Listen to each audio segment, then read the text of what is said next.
I invite every person, I invite every woman here, every non-Muslim woman here, to stand to the side when we leave here and talk to a Muslim lady. I mean, now, let's not ask Barbara Walters about how Muslim women feel. You know, let's not ask Tom Brokaw how Muslim women feel. Let's not ask CNN, ABC, Fox. Let's not ask the London Times or the Australian Times. Let's not ask non-Muslims about how Muslim women feel, how they live, what are their principles, what are their challenges. If you want to be fair, ask a Muslim woman. Ask my wife.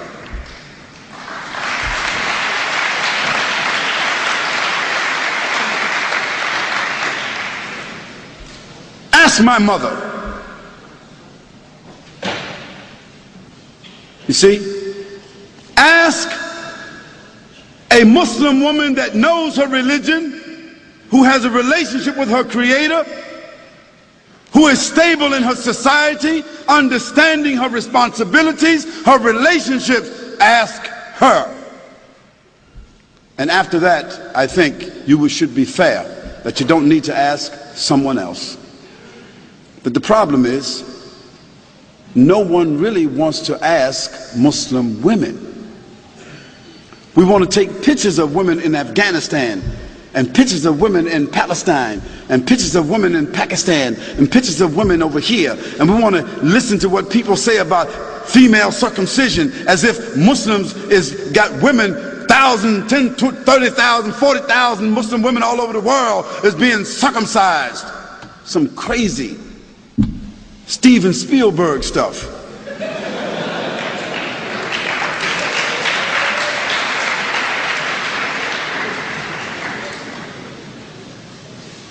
And let me give you a statistic that you should know about. If you take a quota in this room right here, I'll tell you this.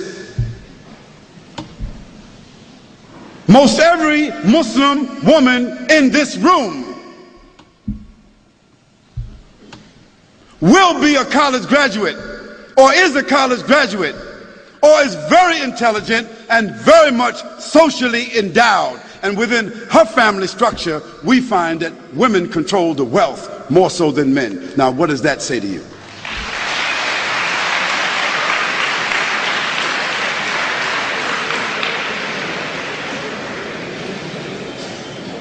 Now, where you find women oppressed, women exploited, women mistreated among Muslims, that is because those Muslims themselves are not representing the principles of the religion. And in every religion you've got black sheep.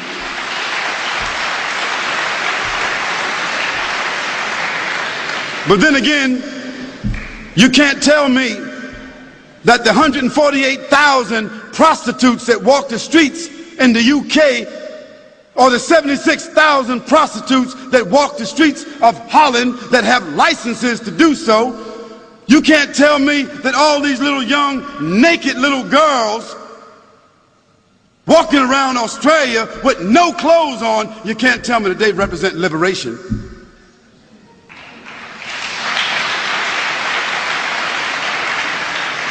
You can't tell me that the 2,350 abortions, murders that take place with these young women, you can't tell me that that represents sophistication. You can't tell me that that represents liberation. You can't tell me that a naked woman sitting on a chocolate bar, a naked woman selling everything, toothpaste, everything, you can't tell me that doesn't represent exploitation. So let's put things in context. Let's talk about things correctly, and let's be fair, and let's be objective. We can talk about that a little bit more if you want to. And let me give you one more statistic. One more. prostitution, venereal disease, abortion, and pedophilia. And this horrendous number of children being raped and kidnapped that exists in the Western world. It is almost unheard of in the Muslim world.